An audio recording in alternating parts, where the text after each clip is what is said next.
Hey y'all, it's Julie the Tutor. I got another safe dose range problem number 3. You ready? All right.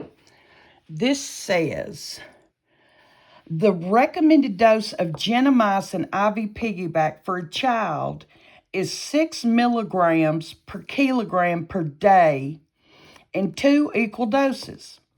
The child's weight is 44 pounds.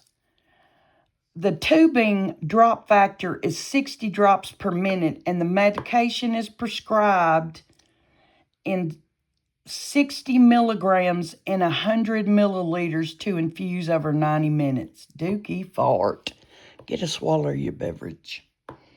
Okay, so first thing we got to do is convert the weight. That may be overwhelming, but the first thing you got to do is convert the weight. So we're going to do 44 divided by 2.2.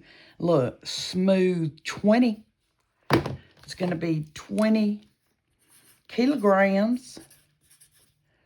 Okay, look. Sure enough, it's 20 kilograms. All right. And then it says, calculate the dose for this child. Now, this says the recommended dose is 6 milligrams per kilogram. That means multiply. Let's do that. So 20 kilograms times 6 milligrams is going to be 120 milligrams. And what is that? It's per day. You see how I put that? Just so I can know where I'm at in the problem. And it says in 2 equal doses. And they want to calculate the dose. So we got to divide 120 divided by 2. And that's going to be 60 milligrams per dose. You see that? You just got to do it a step at a time. And look, we saved him. Dang, look what we did. Right here in front of everybody. So calculate the rate in milliliters per hour for this IV. All right. So we have 60 milligrams in 100 milliliters. And it's got to infuse over 90 minutes. So we got to do milliliters per hour first. So you know that it's the total volume over your time in hours for milliliters per hour. Okay, so the total volume is 100 milliliters over 90 minutes. I'm writing 90 minutes. And because I wrote the word minute for a milliliter per hour problem, I'm going to come up here and I'm going to add 60 to the top.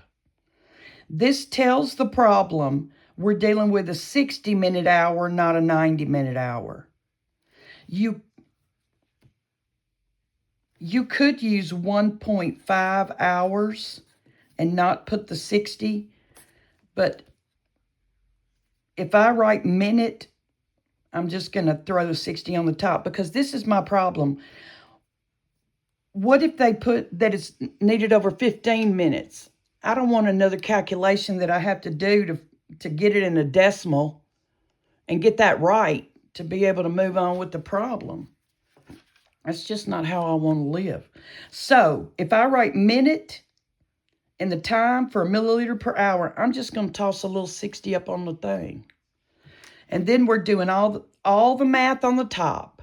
And we're dividing it by the number on the bottom. So let's do that. 100 times 60 equals divided by 90. Look, we ain't scared of all those sixes. We know the man that trumps them sixes. But that's going to round up to 67 milliliters per hour. Okay? Look, sure enough is. You see that? Okay. And then they want drops per minute.